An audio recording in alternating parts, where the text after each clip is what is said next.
cards are designed to complement videos and enhance the viewer experience with relevant info. I'm sure you've seen them on YouTube videos when something pops out and says, "Watch this." In your video, you might have a moment where you say, for example, "Remember that video where that happened?" Or, "If you want more information, I have a video about that." And there you put the card. On desktop, that video might pop out on a new window, which is great. But on a mobile device, it will go to that video, which is not that great because on YouTube, it's all about watch times over views.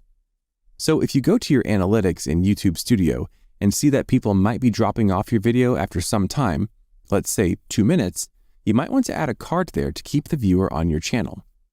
You want to put a video in that card that is watched the most and has the best click-through rate to keep viewers on your channel.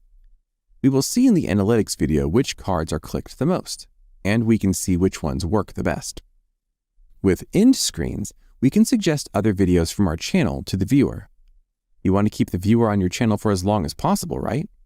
With end screens, you can do that. You can suggest other videos or a channel, a website link, and even to subscribe to your channel. There are different layouts where you can put, for example, one video here and a subscribe button here, or 2 videos and 1 subscribe. You get to choose the layout. You can design a background and put it at the end of your video for the last 5 to 20 seconds. Or you can also do a trailer for the next video like I did here on my channel and simply point to that video.